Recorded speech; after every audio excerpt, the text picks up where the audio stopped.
When I saw my first shadow person, I was 6. And if my cousin Adrian hadn't witnessed it himself, I don't think anyone would have believed me. I lived out on a ranch, and my cousin lived just down the country road, and we often spent the night at each other's houses. Since we lived far out of town, our school friends really couldn't visit. He and I were always great together. Well, one Friday night he stayed over. We had made a plan to get up super early for Saturday morning cartoons. At the time, we lived in a single-wide trailer home. It was 2 bedrooms, so I shared a room with my older brother and my older sister. My sister and I had bunk beds and my brother had his own. The room was a straight shot down the hallway at the end of the trailer. The way the bunks were set, when the door was open you could see the living room couch in the other end of the hall, and where the breakfast bar that divided the kitchen was. That night, we slept on the bottom bunk, which was in my bed. My sister had top. Well, we had gotten up early, as planned, and we were going to binge on Frosted Flakes and cartoons. Only, we had waken up too early. Where I lived, they started at 6 a.m. Well, the good ones did anyway. Upon figuring this out, we decided just to lay there. We'd joke around laughing and try not to wake up any of the teenagers. When we turned on our stomach to see what time it was on the kitchen wall clock, there it was. It was a tall, dark figure.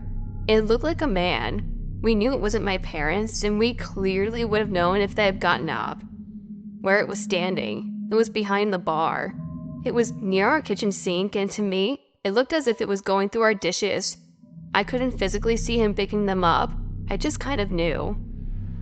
It looked at them almost curiously, and then he'd set them down. Now this all happened in less than a minute, but you know how time almost slows down when weird stuff happens?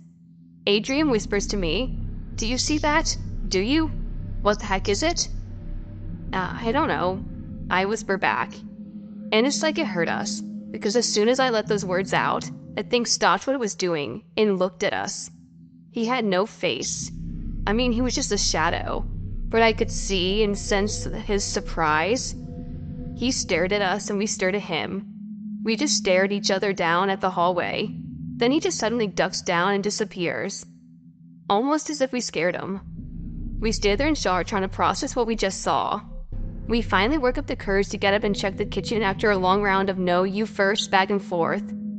When we walk down the hall, huddled close together, and make our way to the kitchen where it stood, there was nothing there.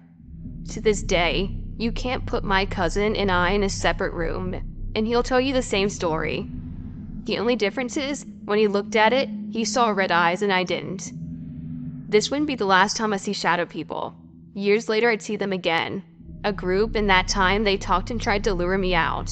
Maybe I'll send that story in sometime.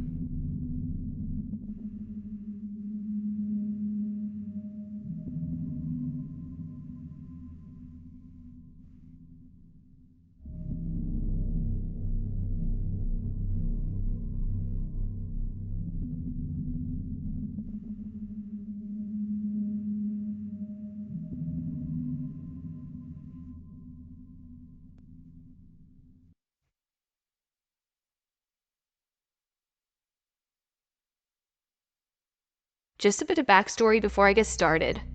My mom had just been posted to Winnipeg, Manitoba. We'd got a house in a small town about 45 minutes east from the city. I have been sensitive to energies and spirits for as long as I can remember. I can make a limited communication with the spirits, but not as well as I could when I was a kid. But I digress. So the first thing that really happened was my sister. She said that she had seen a face in my parents' room, and we of course didn't believe her at all. The first real experience I had was during a thunderstorm. I had gotten up to use the washroom. After I had washed up and gone to head back to bed, I opened to the bathroom door directly across from my room, and there was a man standing in my doorway, in a suit with his face blacked out. Like it was black mist covering his face. I got the silhouette of the man, because I'm going to digest again here. It was super cliche. The lightning flashed outside, and that's when I saw him standing there. So I screamed, slammed the door, and hid in the washroom for a good 10 minutes. I peeked out and saw it as clear as the evening during the flashes. It ran and hid under my blankets. After that experience, I was really scared and I started noticing more activity. I kind of took me off guard because I was seeing these shadows darting back and forth over my closet. It's actually why, almost 18 years later, I still cannot sleep with the closet open. I heard my name called a lot, and I always hated being in the basement. It almost felt like there was something darker down there. The cat's always booking it up the stairs and hissing.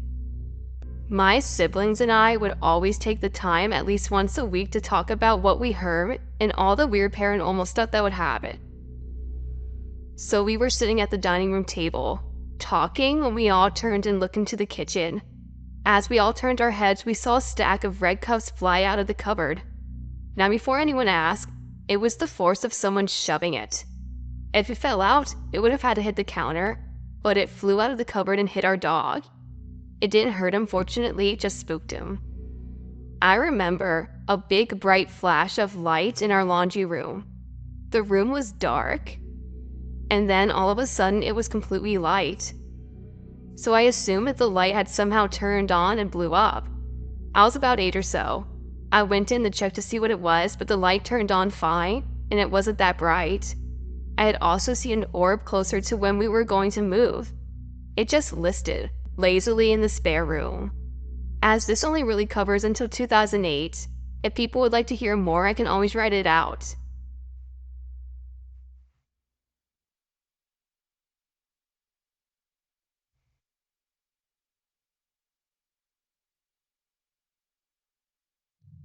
I was walking home from school one day.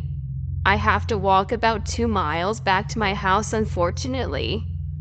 Living in the middle of the nowhere can kind of be a pain, but it's not that big of a deal. So I'm walking down this road, and generally about halfway through there is a bridge that I need to cross. Now, there are 2 bridges next to each other. One is an old one and is no longer in use, and there's a newer one that was just built. Generally, I walk across the older one because it's kind of used for pedestrians now. It's really dilapidated and just couldn't handle anything more than 1 car. So, they built a bigger one just so it's easier for school buses and other things to get across. As I'm crossing this, I hear some weird noises coming from under the bridge. Now, there is a river that flows through a bunch of cow fields and just so happens to go under these bridges. As I look down, I see what I swear is like a shadow person or a shadow of a kid or something splashing in the water. As I say something and call out to this person or thing, it suddenly disappears. Now, I'm at a complete loss. It sounded so real and vivid, and the splashing in the water and everything. But the moment I said something to it, it just disappeared. Now, I've had a lot of creepy experiences out in this area, but never while walking home or anything on this bridge. I have heard rumors of it being haunted, but never of shadow people in the water. To this day, I just really don't have any explanations. If any of you might have any idea of what I might have saw, please let me know.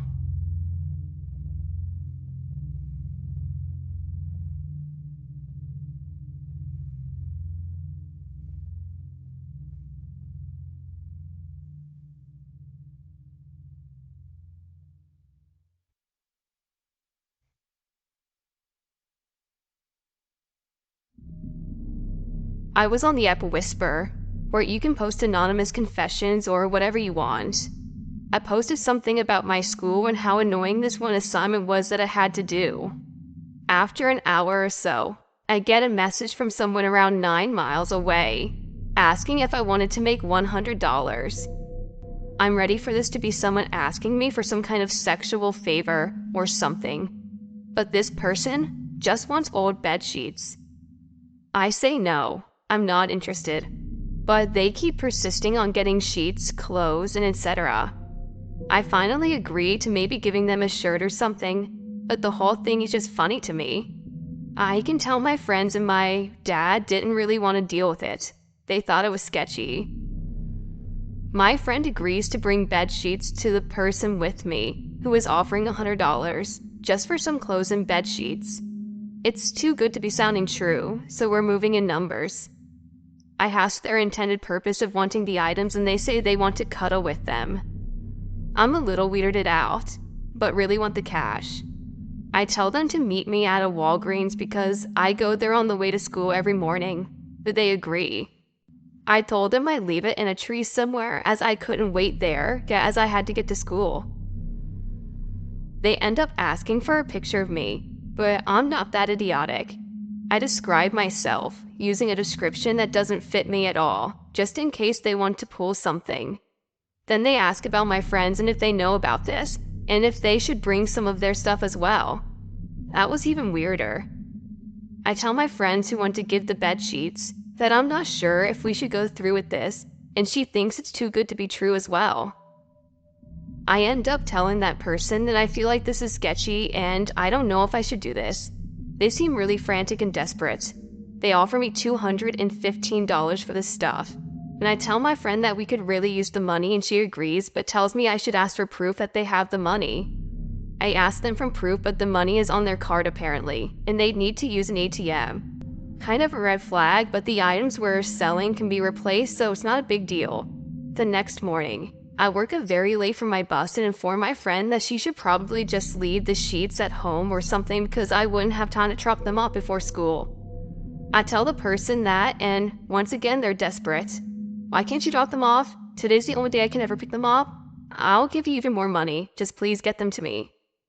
I have no idea, and I have no way to get to the Walgreens after school, because then I'd be risking missing my bus home and my parents can't pick me up and I have no money for a public bus. I informed them of that, and tell them I'd be happy to wait a while until they can once again come and get them, but they insist on getting them from another store after school.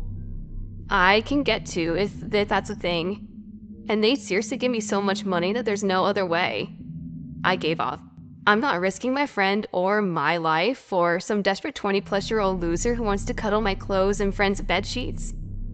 I don't know their true intentions, if they really had $300 to give me or not, but oh well. Something my gut told me not to go and just drop them off somewhere. Something made me late that morning.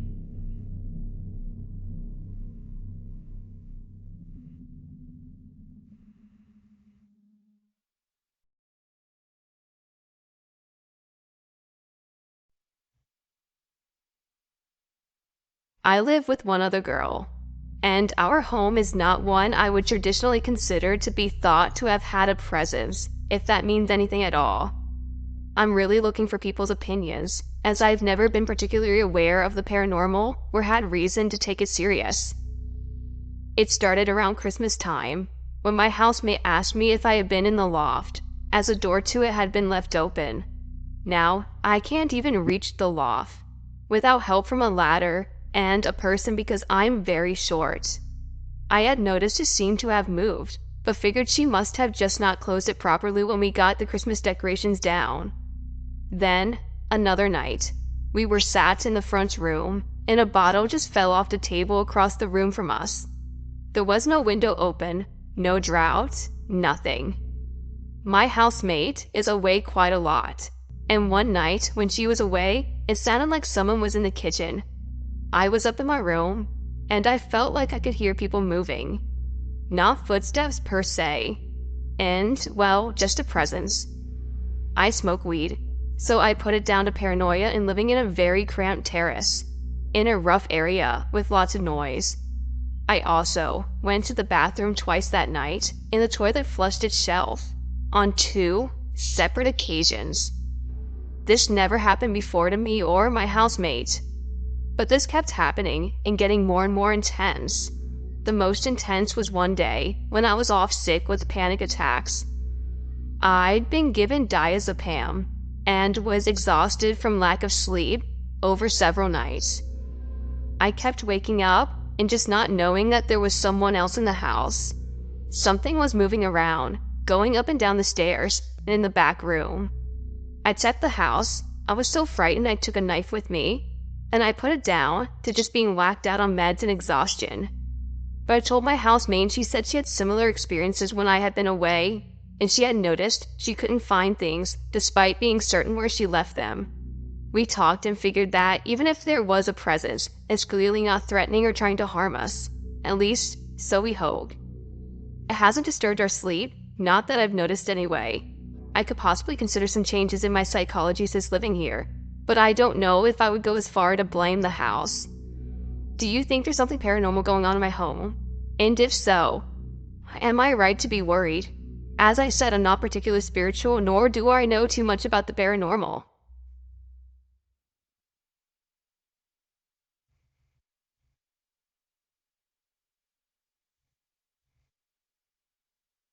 When I was 13 years old, my grandma was diagnosed with cancer. It was supposed to be very treatable, and during the treatment process, she became extremely sick. I think her immune system was shot, and whatever virus she got killed her. By her last days here on Earth, she was on life support. Her lungs filled with fluid, and she was experiencing organ failure. She was young for what was going on, mid-50s. My dad, uncle, and grandfather all decided it was time to take her off life support, and she passed shortly after.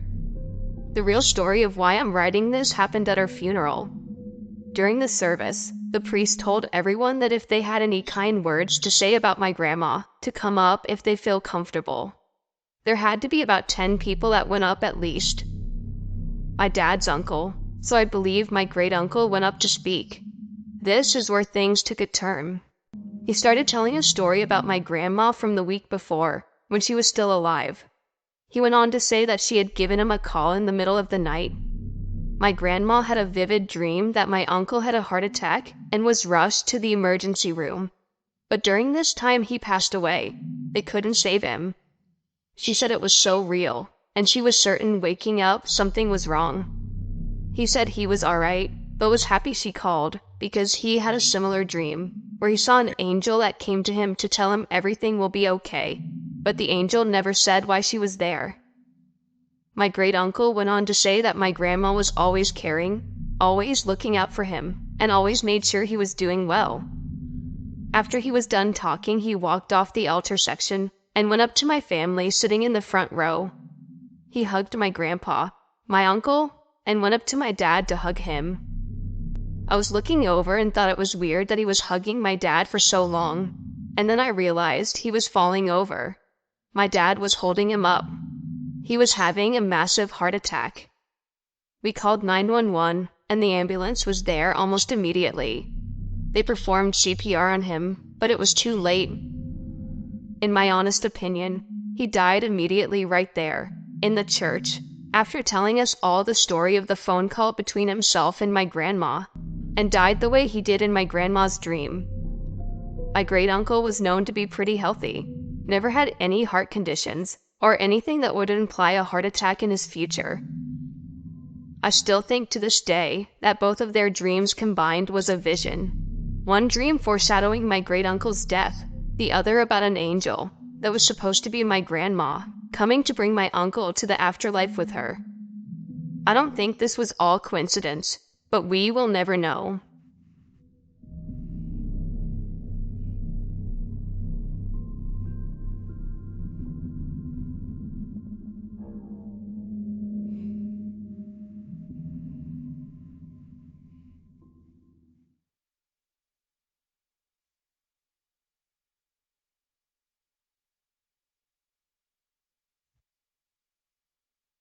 I'm a cancer survivor, and for weeks at a time I was so weak I couldn't leave my bedroom.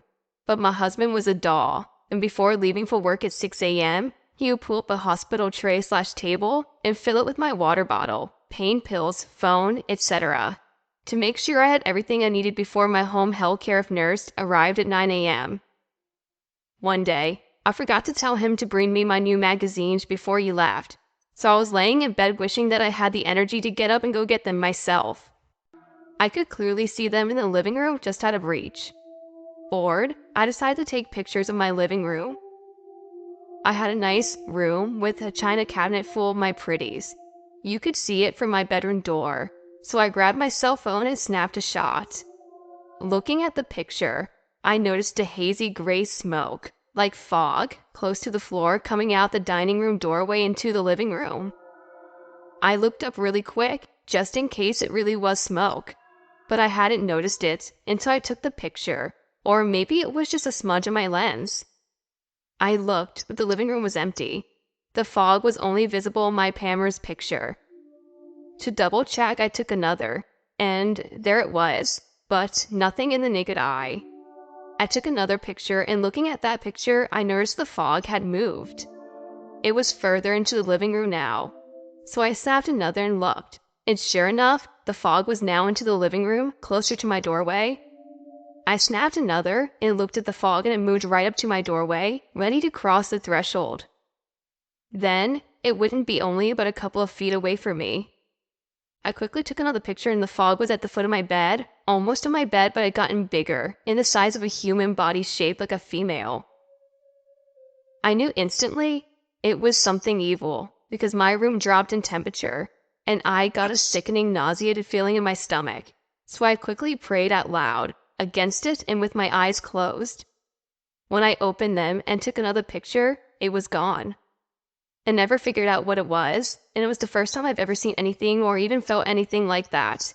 I've never seen nor had an experience like that again, though. It was just so strange, and it started out as a shapeless foggy fog, invisible to the naked eye, and only in the camera did it become visible to me. Has anyone else ever had something appear to them only on film?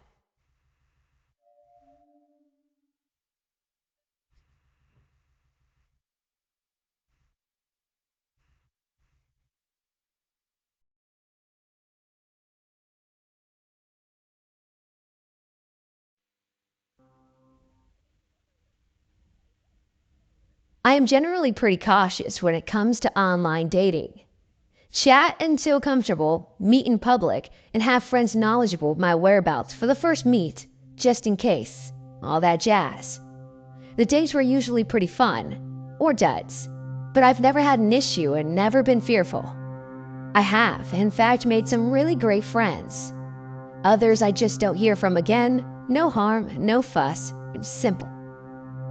Recently, I met this guy online through POF. I talked quite a bit through the app, and then, often for hours on the phone. He seemed like a great dude, so we decided to meet. He lives about 45 minutes away, a town I do not visit often at all, so I'm very unfamiliar with it. There was a talk about me staying there, then we decided to grab some drinks. I thought maybe I'd just get a room for myself as to not stay at his place off the bat. I don't know why, but a lot of unusual judgment just kind of flew out the window at some point because we left my car near a park. I had no idea how to get back to it from his place, if I needed to, because he took so many twists and turns on the drive where I was. Oh yeah, he suggested I crawl in the back of his M because it's a small town and he doesn't want anyone to see me. Why didn't I just turn around and walk back to my car right then? He also took my phone to lock in a box to hide its location. I know, I should have seen the red flag. Like I said, I don't know what I was thinking at the time. I thought I based all our conversations that this may be part of a silly, what he thought was to be some sort of game. He even kind of presented it as such when I talked to him before I left town. We finally arrived at his home and hung out, watched movies, and talked. It was pretty normal. We had some dinner, and at some point, he begins kind of acting off, asking a lot of questions in a kind of intimidating tone, making me feel a little dumb, dissecting everything I'd say, constantly pacing, chain smoking. He was intense overall. I began to feel a little uncomfortable, even suggesting he would drive me back to my car and we would call it a night so I could go home. He refused. He thought I was joking. Said if I wanted to leave, I could call a cab. I could not afford to allow the meter to run while I tried to figure out where to tell the driver to fund my car. At this point, I do have my phone back and had messaged a friend to keep an on-hand case of 911 come get me situation. I'd know how to get my car from a certain point if she could get me. Things settled though.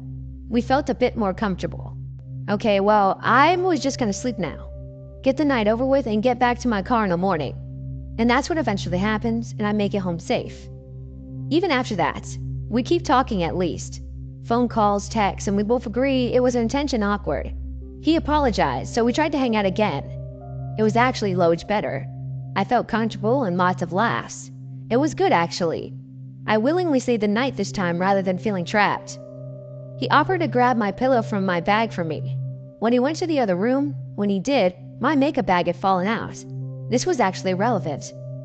He returned it to the place and let me know. Okay, I fell asleep talking. He drove me to my car the next morning. We didn't talk much the rest of the day. I was pretty busy being a bridesmaid and doing things of that lines. Well, he texted me in the evening, and I'd tell him I'd call him later if he'd like as I was busy. I didn't get a response, so I texted him when I was free to see if he was awake and still wanted to do that. This was around 2 a.m., not an abnormal time for us at all. This is where he first goes off on me, asking me what kind of script I had prepared for him and what I actually want from him. Okay, what script? I tell him that, as we already discussed and agreed upon, I'd like to start as friends while we get to know each other. He then tells me I'm stupid out-of-towner for toting around a makeup bag as a facade and some kind of smokescreen.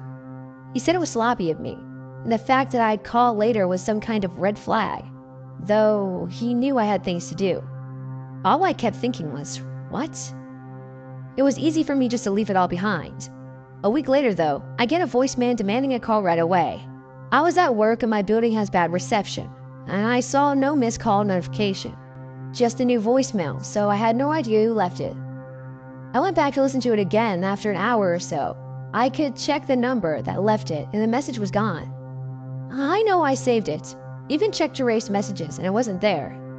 Well, I assume it was him because the same thing happened with a message he left to follow at night. He said some heinous things. Just awful things. He said things along the lines of, "Listen, you stupid fucking cunt.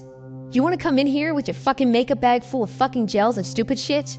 Trying to collect evidence at my place so they can fucking put people in cages and torture them like a dumb fucking cunt? And you want to tell me about your good fucking person? Fuck the fuck off, you stupid fucking whore. Run and hide. Like I said, you deserve to be hiding. Enjoy the prison that you put yourself in by being a dumb cunt. And fucking enjoy it. Hi. And don't fucking lie that you're gonna be sleeping in the fucking bed next time, or you're gonna be doing some fucking detective work. I oughta fucking slap you in the mouth." So far, that's the last I've heard, as of Sunday morning. Thankfully, he knows a little personal info of mine. He doesn't know where I live. This kind of thing has never happened to me before, and I'm not sure how to respond. I'm just hoping it doesn't escalate any further.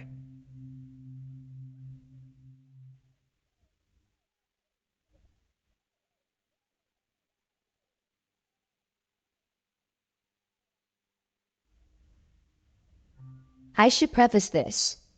I was the least imaginative kid in the world. I hated playing with dolls or pretend games because I couldn't see anything other than what was actually in front of me. I've also never had an imaginary friend, despite being one of the shyest kids you've ever seen. Anyways, my mom's parents used to live in a small town in Alabama. A town that we lived in twice. Military family, we moved a lot. So it wasn't out of the ordinary to sleep there when we visited. My grandparents only had 2 rooms for guests to sleep in. One was actually a screened-in porch out back that they put carpeting in, a bed, and a TV. The other was a room at the front of the house facing the street. Typically, 2 older brothers would take the back room, and my mom and I would take the front. The front room was really small and had a full bed, 2 chairs, and a dresser. The bed and one of the chairs were on either side of the window that showed you the front yard and the street beyond. The other chair and the dresser were on the opposite wall, next to the door. I promise all this detail was a purpose. On one of our visits, all 4 of us came, and we took our usual sleeping arrangements. I was a very young guy at the time, probably 4 or 5, so my mom and I slept in the full bed together. I was sleeping between the wall and her, and she took the edge. Now, I've been a night owl all my life and have never fell asleep easily, and that night was no different. I was wide awake, tossing and turning when a car drove by and the lights came through the window. I was facing the chairs, wide awake, tossing and turning, when a car drove by and the lights came through the window. I was facing the chairs, and when the headlights in the chair hit the chair near the dresser, I saw a creature sort of shift up and turn to look at me. I can only describe this thing as the offspring of Gollum and a gargoyle. It was small, with the size of a medium-sized dog, but it was squatting on the chair, so it could have been bigger. Its arms were pulled into its body, like you'd imagine a Disney witch when she's rubbing her hands together making an evil plan. It said something to me, but it's been over a decade and a half at least, so I can't really remember. I don't remember if it spoke English. Obviously, I was terrified. I must have blinked because it disappeared in an instant. I didn't sleep the rest of the night. I told my mom about it the next day, and she brushed it off by saying I must have been tired and saw the print of the chair or something. Now, I don't feel too strongly one way or the other about the paranormal. I think ghosts, demons, monsters, or whatever could be real, but that doesn't mean that they are. But I have absolutely no explanation for what that thing was. All I know is I can remember it to this day, something I wouldn't be able to do if I just imagined it. If anyone has any idea what this could have been, I'd love to hear your thoughts.